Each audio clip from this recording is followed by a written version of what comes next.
Chicago Mayor Brandon Johnson, widely known as one of the most radical elected officials in the country, actually in the whole freaking country, he was trying to jab Trump. He took race baiting to the next level. Take a listen to this.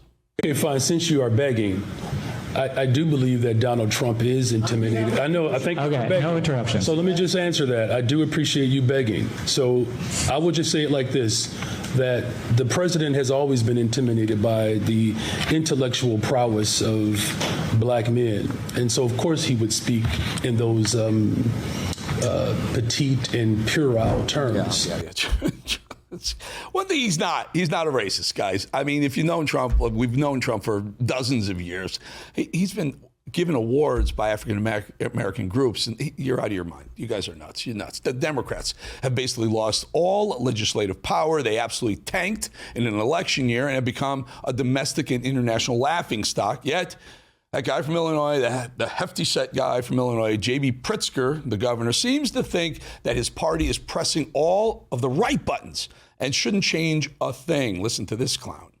To the pundits and the critics about what direction the National Democratic Party needs to go, I say, take a look at Illinois Democrats.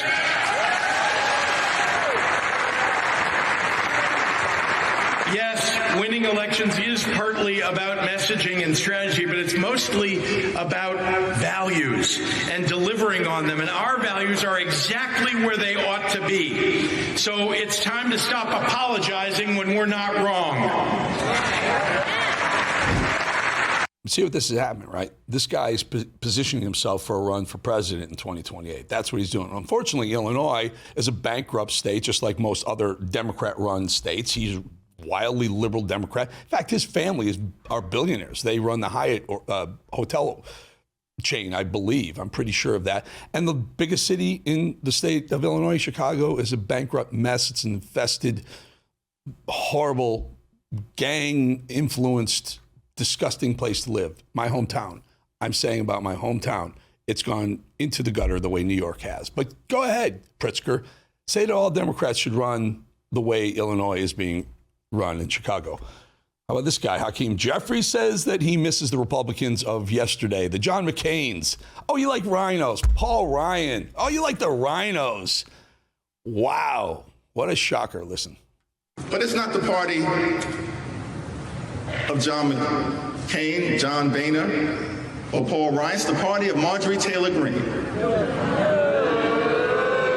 Lauren Boebert, Jim Jordan, and Mary Miller.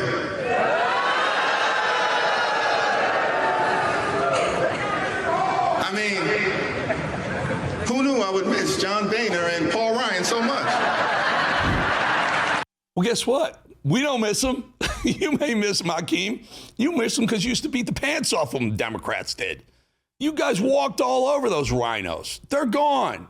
It's a new party. Republican Party is the party of Trump now. America First Party. Stop it. They're never coming back.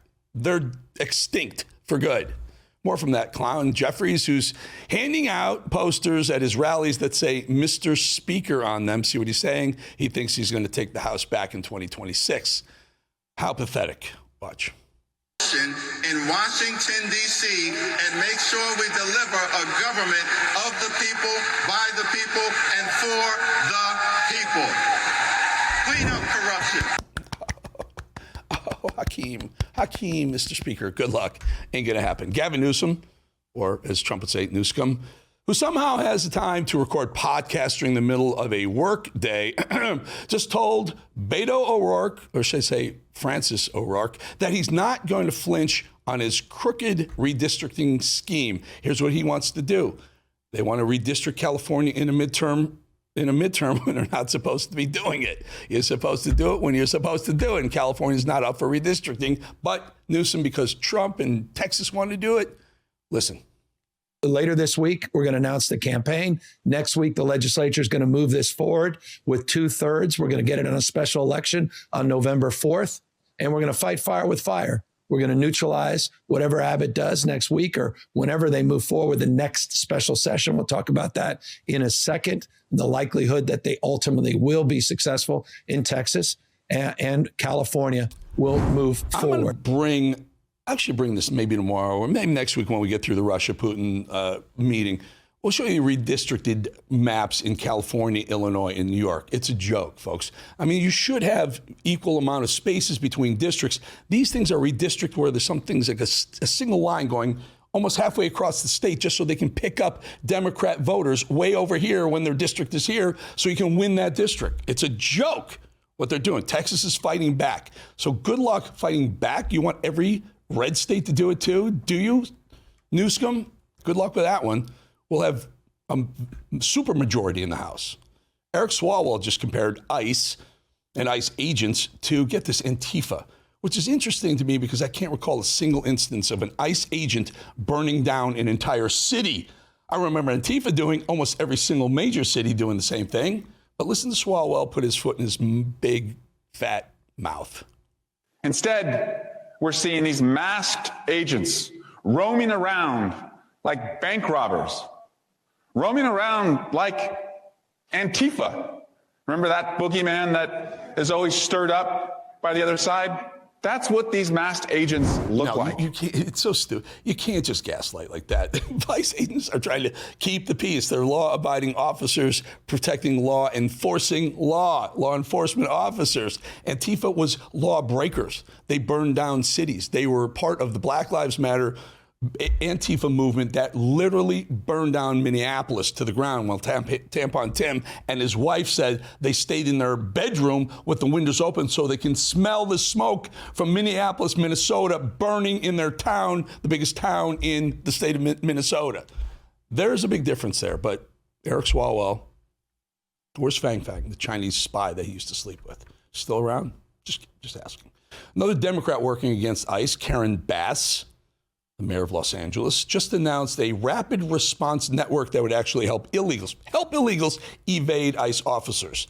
Wouldn't that be against the law? She's an active mayor who's working against the government. Isn't anyone going to stop her? Listen to this radical plan. You talked also about the protests being important. What do you think people can do that would matter?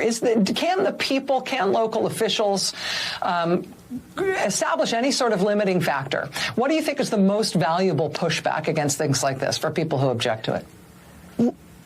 Well, I can tell you when they were doing the random snatching or kidnappings of people off of our streets, when people gathered, they backed away on many occasions. And so in Los Angeles, we have a rapid response network where everybody is alerted. If you see masked men getting out of unmarked cars, let everybody in the area know. Well, you know what? It sounds like she may be trying to harbor criminals, Karen Bass.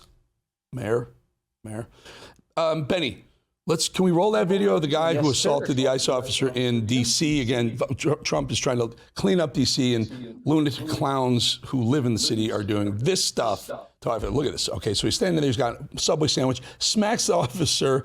And what did he think was going to happen? Kash Patel has said, we caught him, the FBI, they're throwing the book at him. They made it a felony arrest. So I would like you to tell me what you think of that situation right there on our voicemail, because we love your voicemails. 888-601-0032, 888-601-0032, always free. Give us what you got. Give us what you got.